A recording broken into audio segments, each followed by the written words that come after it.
The show is here. Yo, our mission is clear. It's time to change healthcare. Have no fear. Today is the day. This is the hour. Together, you know we've got the power. Drop the silos. We're all the same team. Patients, docs, nurses, tech, and marketing. How can anyone be satisfied with the way things have always been? Yeah, we've tried. So join us now. Join the revolution. Digital health is the evolution. Status quo, more like status no. Yeah, this is the healthcare rap. Y'all come on, let's go. New choices, new platforms, new care models. In the healthcare of tomorrow, consumers win. But who will design it? What will it look like? And how long will it take? We're here to answer those questions with some provocative thinking about how to create the healthcare that people actually want. Ready to roll up your sleeves, look at the world a little differently, and explore the frontiers of consumer health together? Join us. This is the Healthcare Wrap.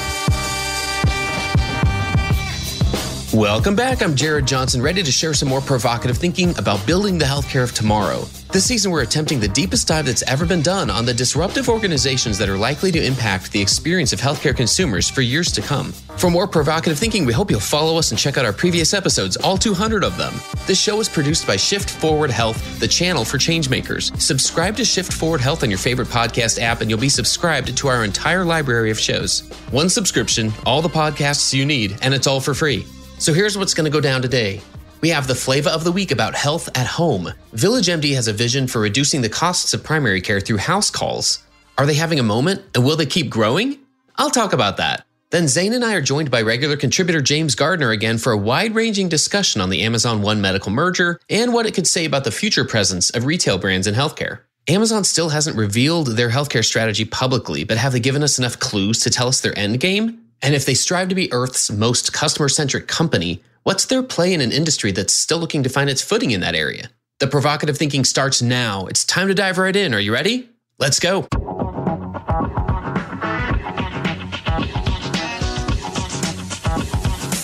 Flavor of the week.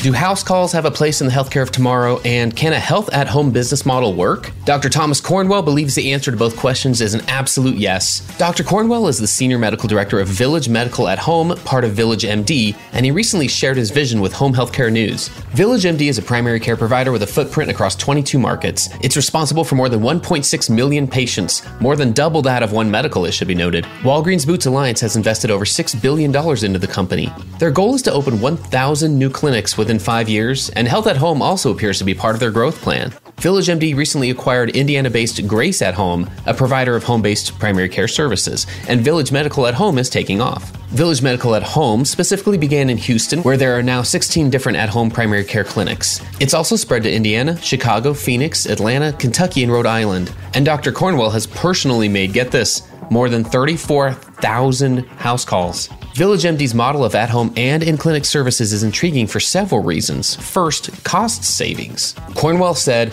"The world is starting to understand that 5% of the Medicare population consumes 50% of the costs. And no other care reduces costs as much as home-based primary care because they unintentionally focus on that 5%, because patients have to have multiple chronic diseases, they have to be functionally impaired and homebound. Nothing has been shown to reduce costs as much, and now that there are financial engines behind reducing those costs and providing better care, I think this trend is going to continue."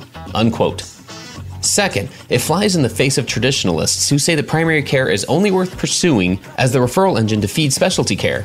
I saw this sentiment again just today from a provider on LinkedIn.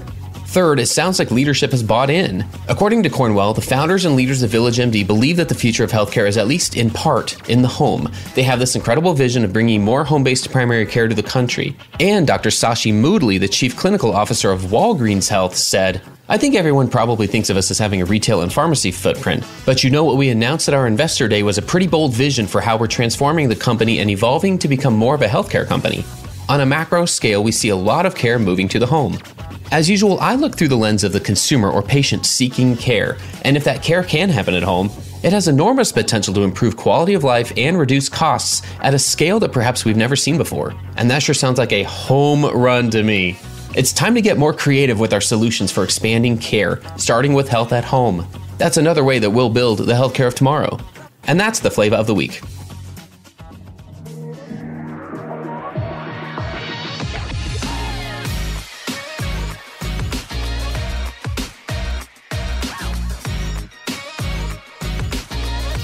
flow. All right, let's get into the flow, everybody. We have a special episode today. Zane's back. Zane, how are you doing? Good. How are you, Jared?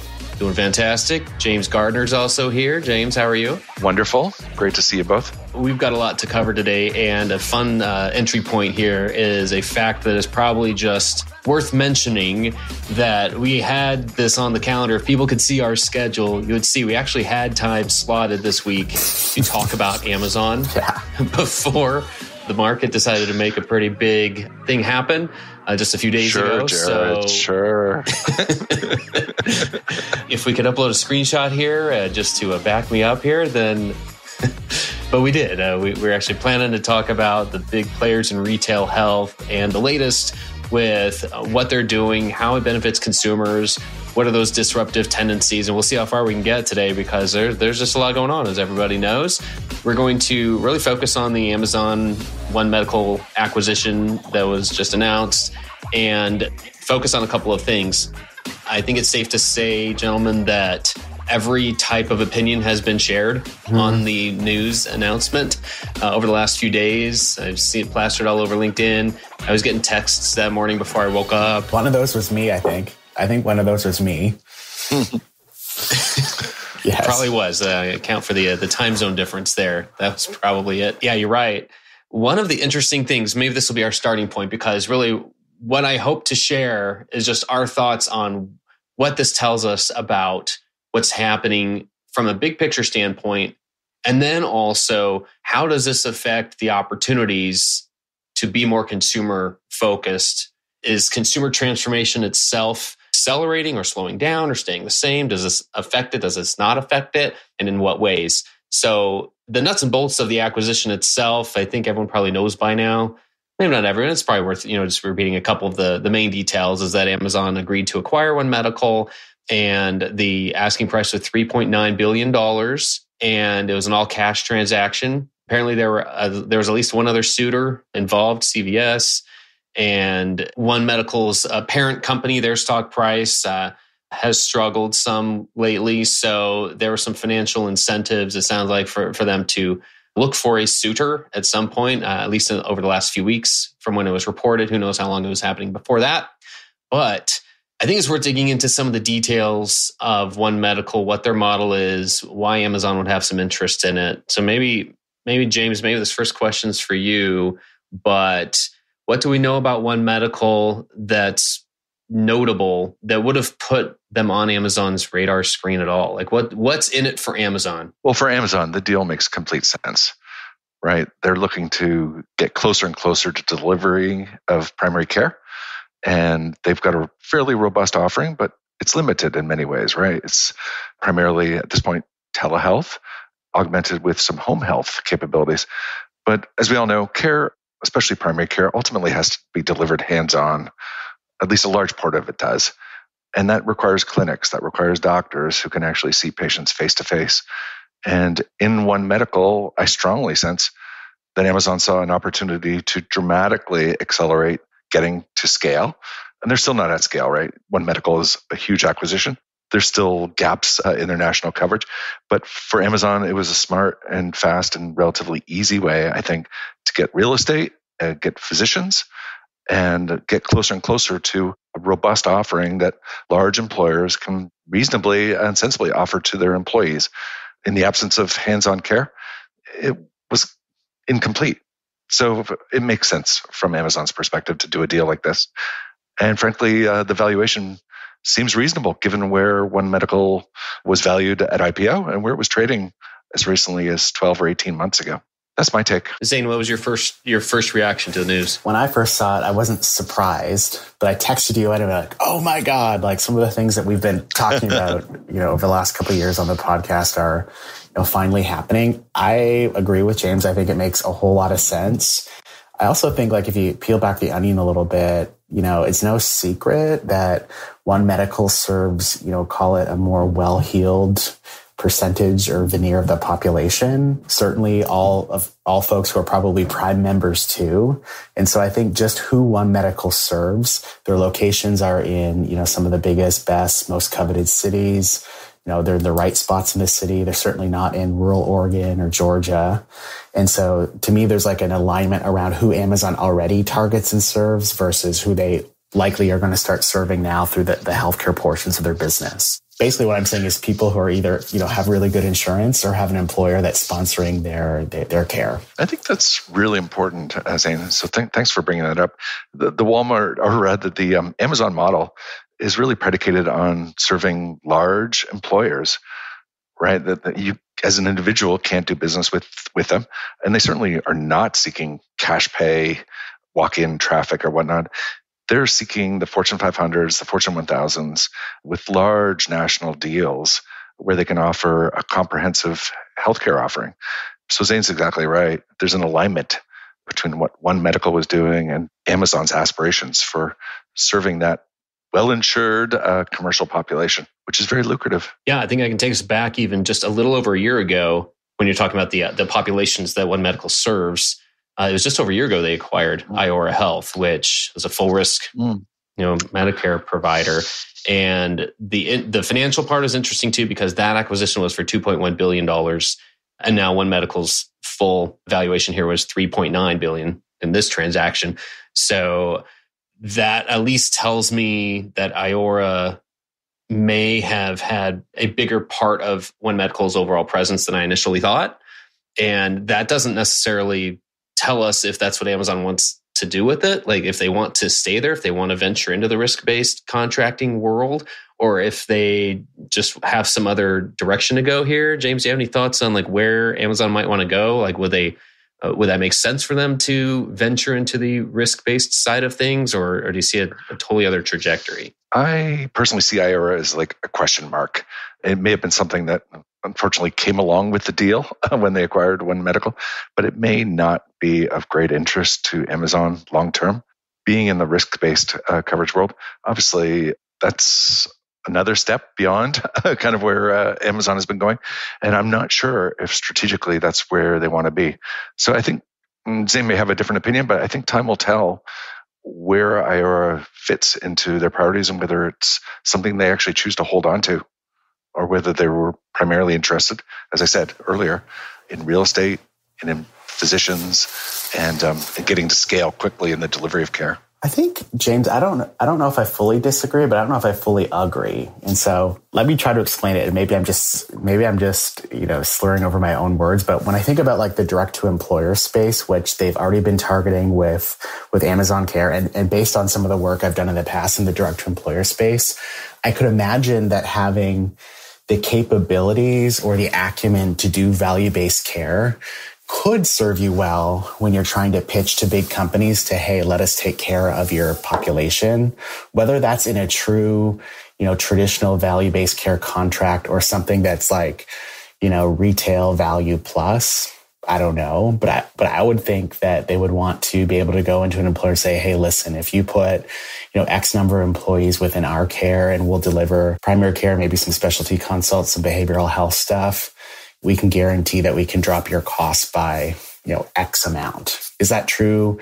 Like risk arrangement, value-based care? No, but it's more than just call it a retail arrangement, where a lot of employers just pay cash for whatever service because it's usually cheaper than having their employees file a claim. And so I think there could be, some opportunities if you just look at it from like a capability level, if that makes sense. I think it makes perfect sense when we look at why hasn't this been done before? Why haven't other players come in and done more? Why haven't they come in and disrupted the whole system? I'm using air quotes, the entire healthcare system in the country. One part of me says, well, that doesn't make good business sense for anybody. So maybe that's the number one reason why no one has come and tried to solve all of the challenges involved in fixing the system and making it more consumer friendly. The other side of me says, well, okay, so what makes this different? And Zane, I know you've talked about this a great deal before. James, you have too. But these players, one reason they're considered disruptors is they don't have to solve all of the business challenges. They can just come in, swoop down, take the part of the value chain that makes sense to them.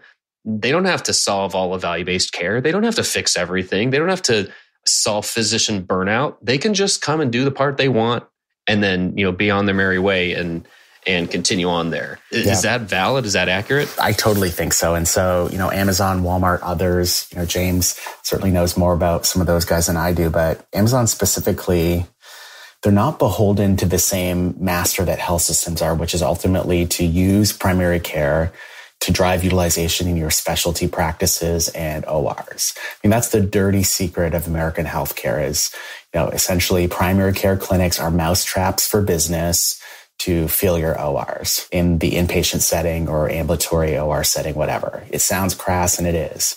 But, with Amazon, to your point, they're not trying to fill a hospital or a surgery center. And so they now have completely different motives. And so, what that end game is for their health consumer is, I'm not saying their end game is any more righteous than a health system, but it's certainly not filling a hospital. And so it just makes it totally different and puts them on a different playing field than incumbents. I think that's a great insight, Zane. And there was much talk as Walmart was building out its clinics as to what their motives were. And certainly it was not to fill ORs or to feed a larger hospital system. In their case, it was motivation to get people off their couch and into the retail stores.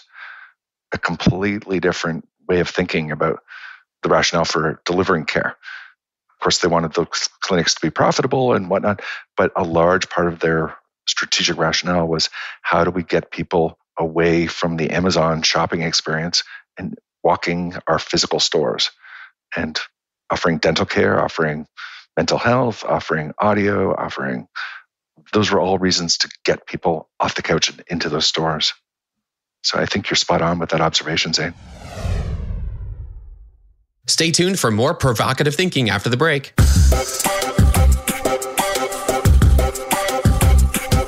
Hey, listen up, y'all. Did you know that nearly 60% of people wish their healthcare provider sent them more relevant health information? And 42% would even consider switching to a different provider that sent them more, according to a recent survey of patients in the US. The vast majority of them would prefer to get that information via email or text.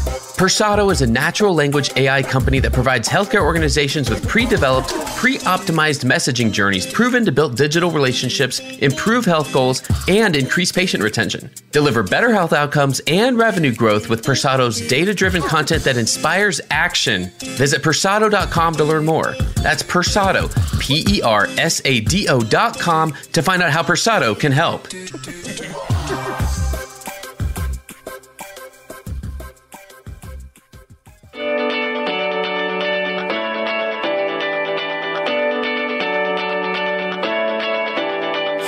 Justin Knott here with the Patient Convert podcast, your weekly dose of healthcare marketing growth strategies, co-hosted by Justin and Kelly Knott. This is perfect for physicians, practice owners, healthcare entrepreneurs, and healthcare executives. We are breaking down what practices and healthcare organizations should be doing to grow, reach, and retain patients. There's so much confusion and so many options out there around what you should be focusing on to grow your practice, and we're breaking down each week what really works. We're bringing real-world application, case studies, and interviews from leading growth-minded physicians and healthcare executives. So catch us weekly on your favorite listening platforms, Apple, Spotify, Stitcher, and Google.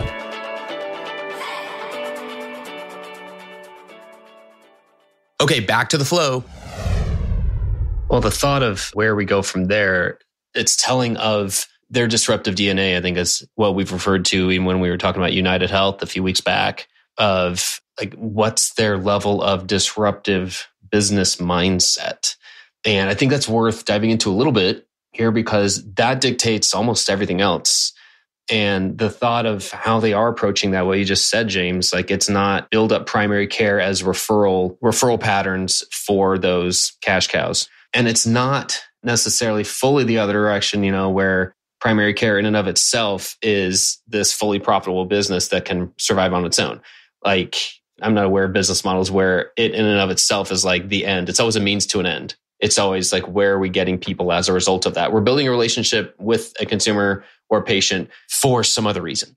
That's what I'm aware of for the most part. So the fact that that's where retailers like this can come in and just scoop up part of that relationship with those, it's been pointed out by people, by a lot of people who've shared their opinions on this news story over the last few days, that it doesn't have to be those like high value commercially insured patients. Sometimes in a best case world, you're gaining relationships with those who don't have one with any primary care provider at all. And so you're actually bringing more people into a funnel if you're doing this right. So I see some business value, I guess, in that part of the strategy. But maybe like, are there other parts of how they could disrupt the industry? Like, are others going to follow suit? Are other retailers going to try to do the same thing and acquire, an Oak Street, a ChenMed? I mean, Walgreens says Village MD, right? So are there other opportunities that could disrupt and follow suit now that we have this model of Amazon's getting into the primary care world, the in-person side of things? I don't even know where to go with that train of thought. I'm just wondering if others might follow suit, if that makes sense. Any thoughts on that? Absolutely, Jared.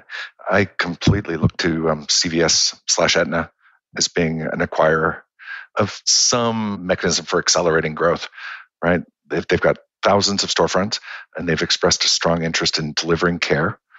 Now they see Amazon's leapfrog them. And it's always been discussed that they would be a logical acquirer of some organization to get scale the same way that Amazon did. So I totally see that as plausible. I'm not sure what's going on at Walmart these days, but I can also see them potentially being an acquirer as a means of getting scale, although their model's so radically different, be a little more challenging to bolt on an organization like One Medical. But in the case of CVS Aetna, I could see it working for sure.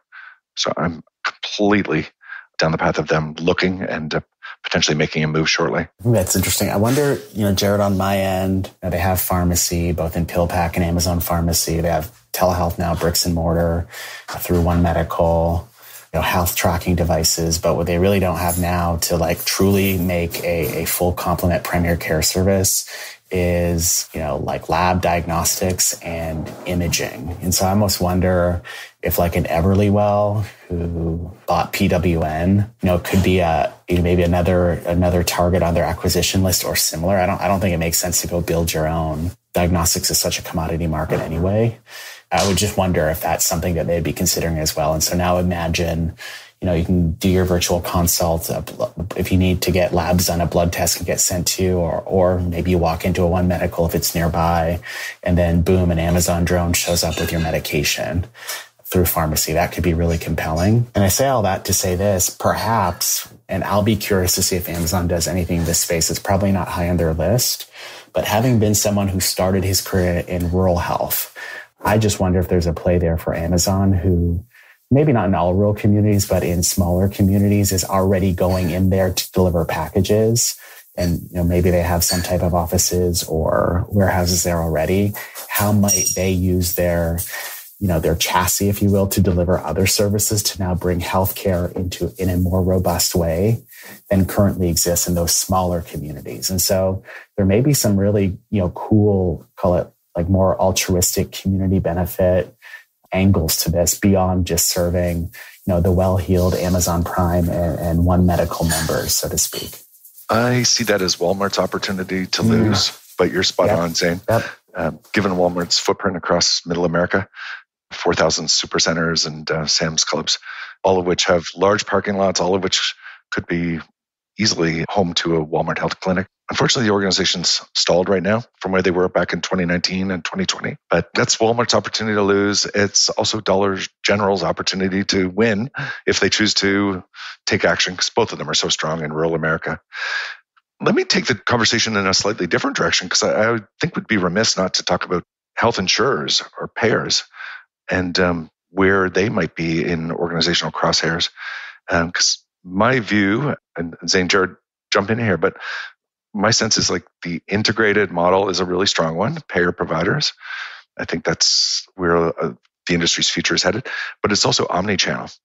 And we've kind of seen Amazon create an omni-channel model. They still don't have a payer. And we know back in 2018, Walmart surprisingly took a run at Humana. And I can see that being revisited as like, perhaps not by Walmart, but perhaps by Amazon, perhaps by another large organization, seeking that capability of delivering care, but also being the payer and hence having aligned incentives, which are so powerful, right? That's where CVS Aetna gets its strength from. It's where Kaiser gets its strength from. That's where United obviously gets its strength from, is that they've got that aligned set of incentives. So do we think insurers could be like the Eastern Front if this was the Western Front? that would be insane. Like imagine like Amazon Prime Health, like a health insurance plan by Amazon. I bet you $1 million I'd actually know what I'm paying for. And my explanation of benefits would be clear if they took it over. Indeed. Yeah. So maybe we should all be long, and we can't give stock advice, obviously, here. But we should all have our eyes on Cigna, perhaps Centene, perhaps some other organizations like that. That's a really interesting direction to take this in. There's a lot of chatter, an unusual amount of chatter. Granted, it's a $4 billion deal, but maybe because it's Amazon and maybe because I think people were just shocked. My advice to our members and clients has always been, whenever you see these disruptors do whatever, remember that healthcare economic fundamentals are still at play. And so no matter how sexy things sound or well branded, once you peel away that, you can just see that they're likely doing similar things that you are, just maybe better. And so don't be too afraid. I mean, be afraid, but don't think that they've came up with some sort of magic trick that you haven't thought about yet. They're just moving forward faster than you, and maybe their pencil's a little sharper than yours, if that makes sense. So a couple of the thoughts that I've seen in a couple of other places, and maybe this is just a way to wrap this conversation in terms of where do we go next.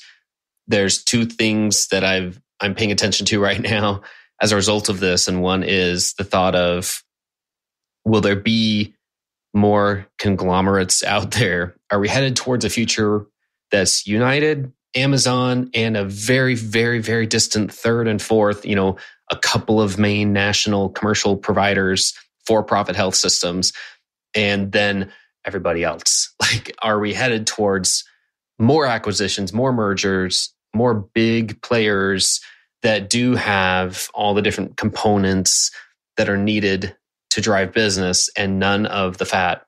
That's one question, one thing I'm going to be keeping an eye on.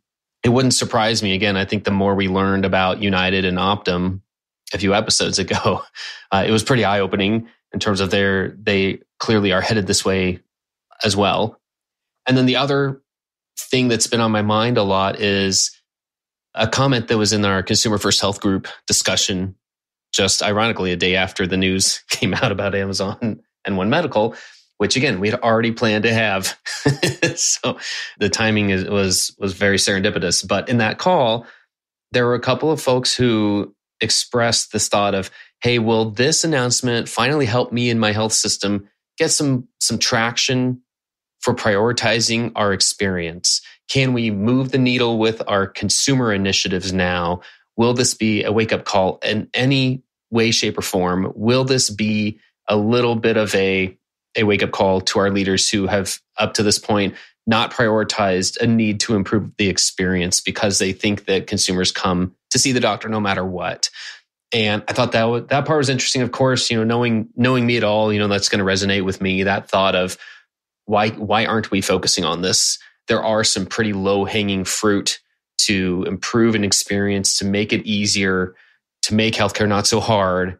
And in doing so, ideally bringing people into the healthcare system that otherwise have been avoiding it because the experience is so hard. And I think that's worth noting. I don't know, I'm not going to sit here and say, yeah, this is going to be that wake-up call for everybody. But I think it's worth noting that this likely is not the last announcement we're going to see along these lines. The other players are already looking at what their next big move is going to be. They're not going to be okay sitting here having all the spotlight on Amazon. Other stuff's going to happen. Other plays are going to be made and other moves are going to happen. So will there be a trend of other ones this calendar year? Will there be other things that happen right away? Can't say. I don't have any inside information there, but I would not be surprised. I would expect at least one to two of these other ones. Maybe, James, it's the one you mentioned of, Cigna or Humana, being a target, or CVS Aetna getting involved in another way here. And those are the things I'm going to keep my eye on here as I just look at, hey, what's the long-term effect of this merger? That's kind of where my mind is going. Any final thoughts or where you're going to be paying attention to from this point on, James? Those are both really great thoughts to leave our audience with, Jared. To your point, I think scale is like inevitable. So I think payers are going to get bigger and providers are going to get bigger. And the notion of a $10 billion health system being large will seem quaint. I think we're just going to see more and more giants emerging. It seems inevitable. I also see them joining forces more and more because, as I said earlier, the integrated model just inherently is a powerful one. So I'm looking for mergers and acquisitions across the payer-provider continuum. So I'm with you on that. And I hope and I think you're right that this should be a wake-up call for health systems, providers, really anyone who's in a patient-facing role, that this is a call to raise your game, right? Amazon prides itself on customer obsession, and they're going to rethink every aspect of the patient journey, and they're going to rethink how to make that experience better and better and better. And now that they're closer to the delivery of care, and will soon be actually delivering hands-on care, that's got to be a concern. It's got to be alarming even, because patients are going to learn to expect more and more and more of their providers. And those who fail, well, it's not going to work out well. I think it's fair to say. So your thoughts are great, Jared. I think that's kind of a wonderful way to call a wrap on this. Oh, thanks. Yeah. Well, like I said, we'll keep our eye on this thing. No doubt this is just the next move. It's not the last move. It'll be fun to see where things go from here. It's been great to dive into this a little bit with both of you, and look forward to seeing where everything goes. Thanks again, James and Zane, for giving us a few minutes today. Thanks, Jared. It's been fun. Thanks for tuning in. If you like what you heard, please spread the word. Tell your colleagues to tune in for all the awesomeness, then leave a review on Apple, Spotify, or wherever you listen. This show is produced by Shift Forward Health, the channel for changemakers. Subscribe to Shift Forward Health on your favorite podcast app, and you'll be subscribed to our entire library of shows. See our full lineup at shiftforwardhealth.com. One subscription, all the podcasts you need, and it's all for free. And remember, we might have a lot of work to do in healthcare, but we'll get there faster together. Thanks again.